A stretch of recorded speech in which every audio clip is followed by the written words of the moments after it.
Hello everyone, स्वागत है आप सबका हमारे प्यारे चैनल फिजिक्स जापा में। तो आज हम पढ़ने वाले हैं एक नए चैप्टर को। आज से हम एक नया चैप्टर शुरू करेंगे। उस चैप्टर का नाम है गतिमान आवेश एवं चुंबकत्व। ठीक है, आज से हम कौन सा चैप्टर पढ़ने वाले हैं? गतिमान आवेश एवं चुंबकत्व। ये हमारा कौन सा चैप्टर है? तो ये है एनसीईआरटी के बुक का चैप्टर नंबर 4। ठीक, अभी तक हम क्या पढ़ रहे थे? अभी तक हम केवल विद्युत के बारे में पढ़ रहे थे, इलेक्ट्रिसिटी के बारे में पढ़ रहे थे। लेकिन अब हम पढ़ेंगे कि इलेक्ट्रिसिटी और चुंबकत्व यानी कि मैग्नेटिज्म और इलेक्ट्रिसिटी एक दूसरे से कैसे कंबाइंड होते हैं, एक दूसरे से कैसे सिमिलर होते हैं, इनमें समानता क्या है, इसमें भिन्नता क्या है। ये सारी चीज़ें अब इस चैप्टर के बाद से हमारी शुरू होंगी। ठीक है, इसके बाद हम जितने भी चैप्टर पढ़ेंगे उसमें हमारा मैग्नेटिज्म और इलेक्ट्रिसिटी दोनों क्या रहेंगे, मिक्स होकर के आएंगे। ठीक है, तो सबसे पहले हम शुरू करते हैं एक बहुत ही बेसिक और छोटे टॉपिक से। तो हमने पढ़ा है चुंबक के बारे में छोटी कक्षाओं में, 7वीं 8वीं में। ये देता है, ये कोई क्षण चुंबक है। इस आकृति के चुंबक क्या कहते हैं? क्षण चुंबक कहते हैं। तो ये हमारा कोई क्या है? क्षण चुंबक, जिसमें 2 ध्रुव होते हैं, N और S। N का मतलब नॉर्थ यानी कि उत्तरी ध्रुव, S का मतलब साउथ यानी कि दक्षिणी ध्रुव। और हमने पढ़ा है कि इससे नॉर्थ से कुछ लाइनें निकल के साउथ में प्रवेश करती हैं। ठीक है, इस तरह नॉर्थ से कुछ लाइनें निकल के साउथ में प्रवेश करती हैं।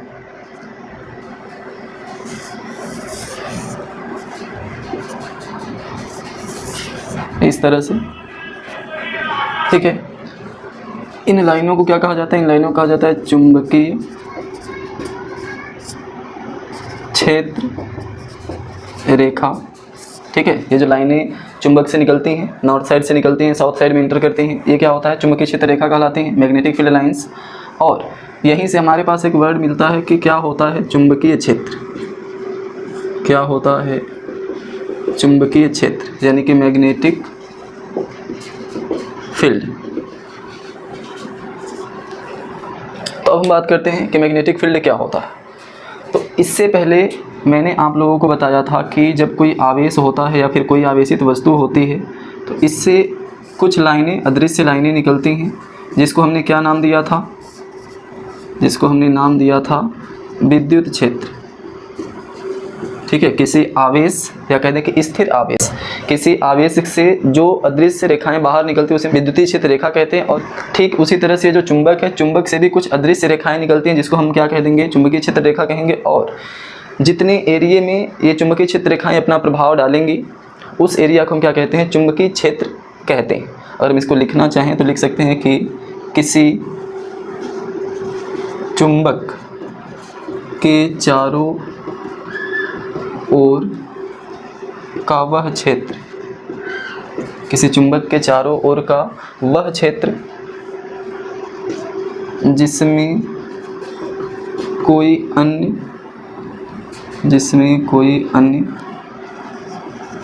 चुंबक या चुंबकीय पदार्थ किसी बल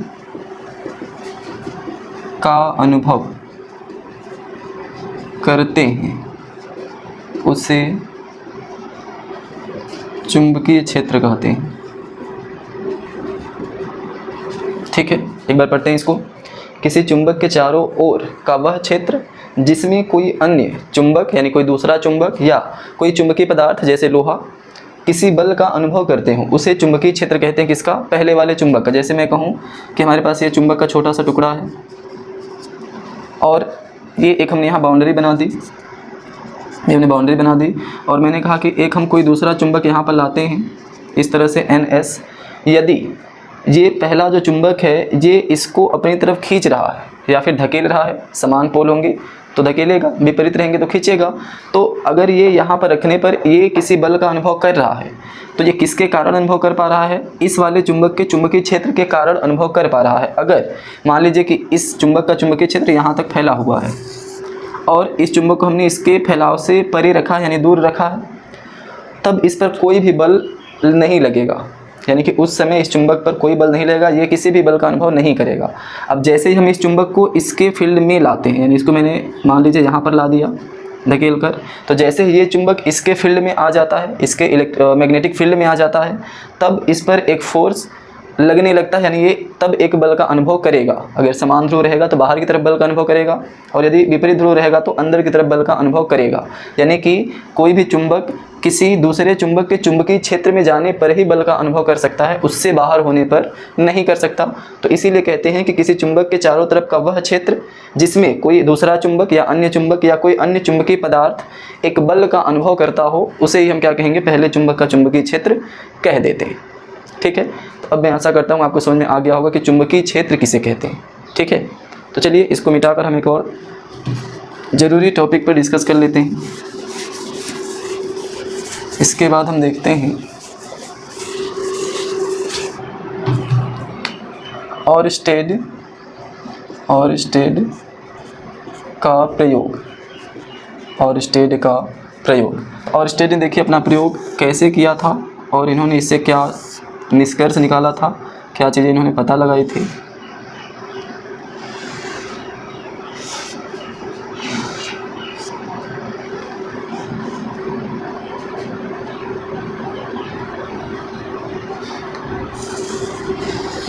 तो ये हमारे पास क्या है,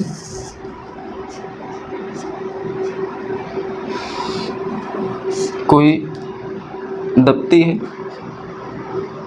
के यानी कुंजी, बी यानी बैटरी। ठीक है, ये हमारे पास क्या है, कोई दप्ती है जो वर्ग के आकार का है, और इसमें एक होल किया गया है। इस होल से एक चालक तार को पास कराया गया है, ये जो मोटा हमारा तार है, और ये एक कनेक्टिंग वायर है जो बैटरी से इसको सप्लाई देगा। ठीक, तो यहाँ पर ये बैटरी हो गया, ये के यानी कि स्विच कुंजी हो गया, ये हो गया चालक तार या कुंडली हो सकता है, बाइंडिंग हो सकता है। ये हमारे पास क्या हो गया, दफ्ती। ठीक, तो इन्होंने ये इतनी सी सरल सी चीज़ें ली थी, और एक चीज़ इन्होंने इस पर रखा था, इस पर इन्होंने कुछ लोहे के चूड़ रखे थे। ये प्रयोग कैसे किया जा सकता है, कुछ लोहे का चूड़ आप लेकर इस कार्डबोर्ड पर क्या करें, ऐसे छिड़क दें। ठीक, तो लोहे का छीलन लेकर के आप इस कार्डबोर्ड पर ऐसे रख दें, और उसके होल से एक तार को पास करके किसी स्विच और बैटरी द्वारा जोड़ दें। तो देखिए अब करना क्या है, तो जब आप प्रारंभ में जब आप यहाँ पर लोहे के छीलन को छिड़केंगे तो वो बिना क्रम के इधर उधर बिखरा रहता है, कोई निश्चित व्यवस्था नहीं बनती।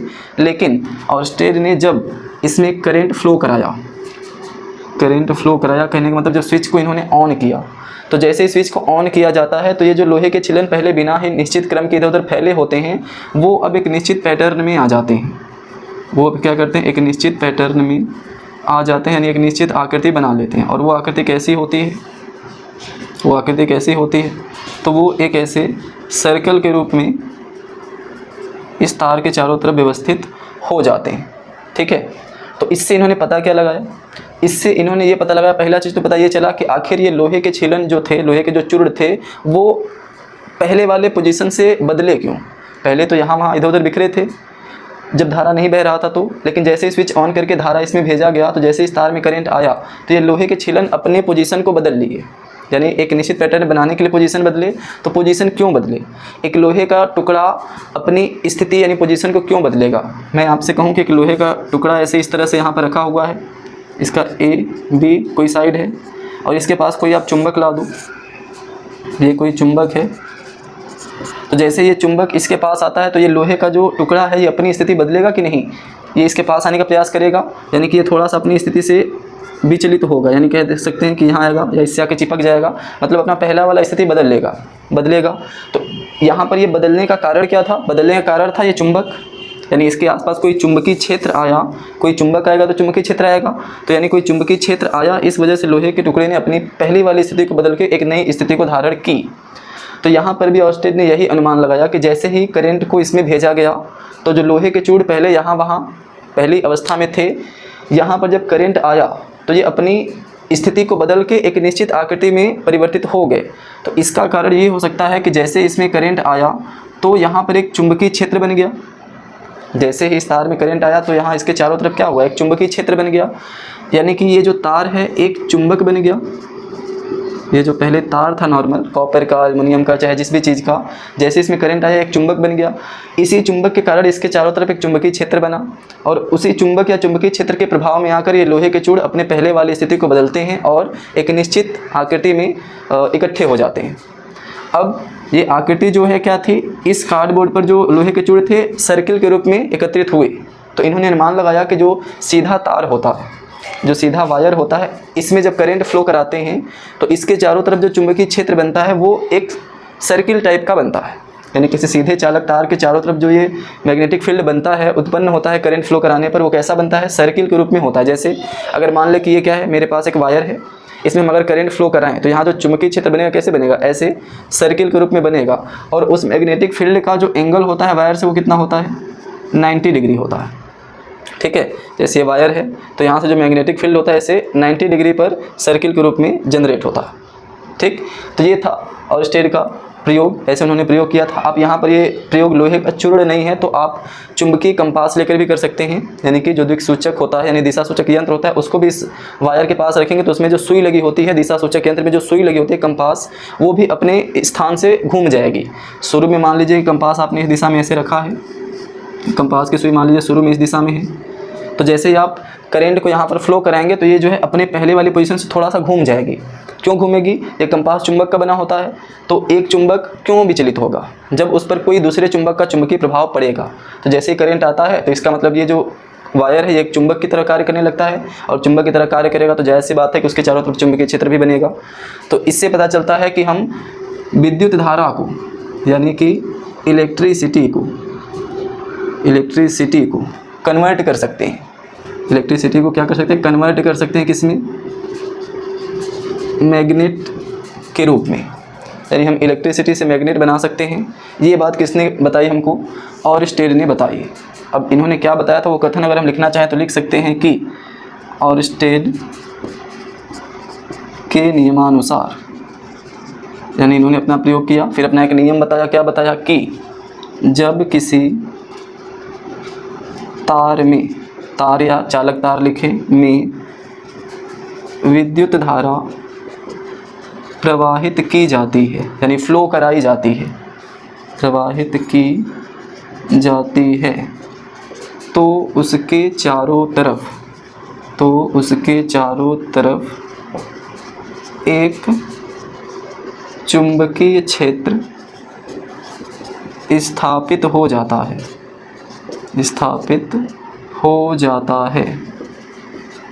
इसे ही विद्युत धारा का चुंबकीय प्रभाव भी कहा जाता है। ठीक है, तो ऑयरस्टेड के नियम से ही हमको विद्युत धारा के चुंबकीय प्रभाव का भी पता चला। ठीक है, तो इसीलिए हम ऑयरस्टेड के नियम को ये कह देते हैं विद्युत धारा का चुंबकीय प्रभाव। तो ये है हमारा आज का छोटा सा इस चैप्टर के बारे में एक छोटा सा ओवरव्यू। ठीक है, ताकि आप लोग बाकी आगे की चीज़ों को कनेक्ट कर पाएँ, इसीलिए मैंने ये छोटी छोटी जानकारी आपको पहले दे दी है। अगली वीडियो में हम लोग पढ़ेंगे इससे रिलेटेड एक और नए टॉपिक को और नए एनर्जी के साथ। ठीक है, तो चलिए आज को इतना ही। Thank you so much.